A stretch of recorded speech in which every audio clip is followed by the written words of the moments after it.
एक छोटे से शहर में रीस हैरी नाम का एक आदमी रहता था।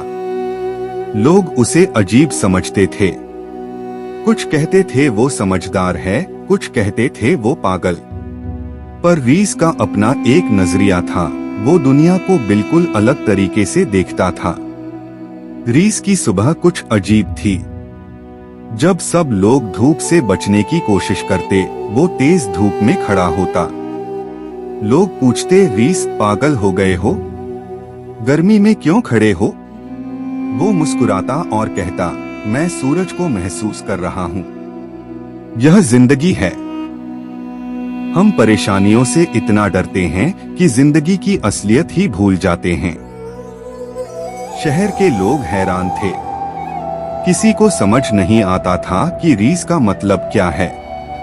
एक दिन शहर में आग लग गई।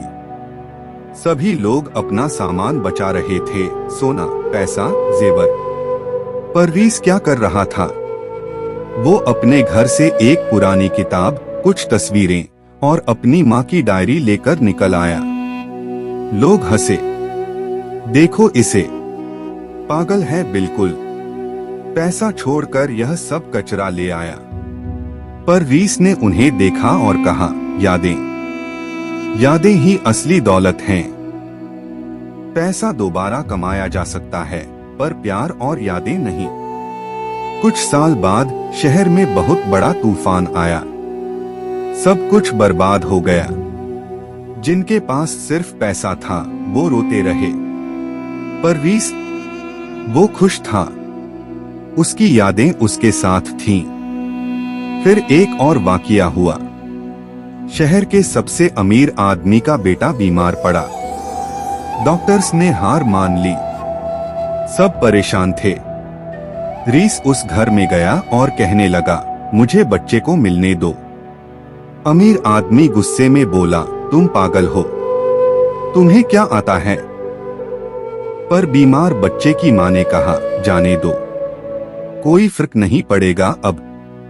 रीस बच्चे के पास बैठा।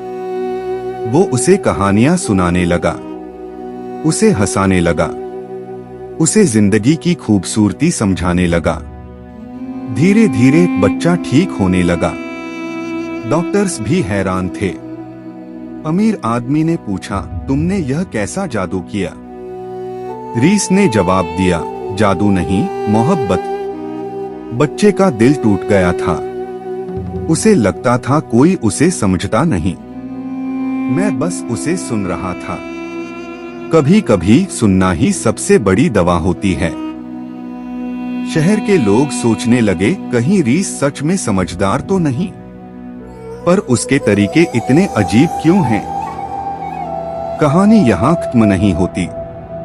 असली सबक अभी बाकी है। सालों बाद शहर में एक बड़ा स्कूल खुलने वाला था। सरकार ने ऐलान किया कि जो सबसे ज्यादा पैसे देगा, उसके नाम पर स्कूल होगा।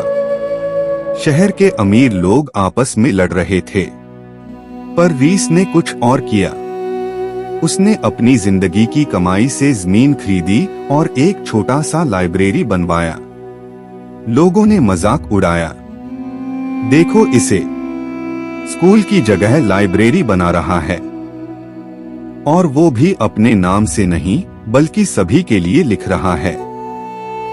रीस ने जवाब दिया, स्कूल तो सरकार बनाएगी, पर अगर बच्चे पढ़ना नहीं चाहेंगे तो स्कूल का क्या फायदा? यह लाइब्रेरी उन्हें पढ़ने की मोहब्बत देगी। शुरुआत में कोई नहीं आया, पर एक दिन एक गरीब बच्चा आया। रीस ने उसे किताब दी और कहा, बेटा, यहाँ से जो चाहिए ले जाओ, बस वापस कर देना। वो बच्चा रोज आने लगा। फिर उसके दोस्त आए। धीरे धीरे पूरा शहर उस लाइब्रेरी में आने लगा। लोग पढ़ने लगे, समझने लगे, बदलने लगे। 10 साल बाद उस शहर से निकले बच्चे बड़े बड़े साइंटिस्ट, डॉक्टर और टीचर बने। सबने कहा, हमारी जिंदगी रीस की लाइब्रेरी ने बदल दी। पर तब तक रीस बूढ़ा हो चुका था। एक दिन शहर के सब लोग उसके पास आए। उन्होंने पूछा, रीस, हम समझ गए अब।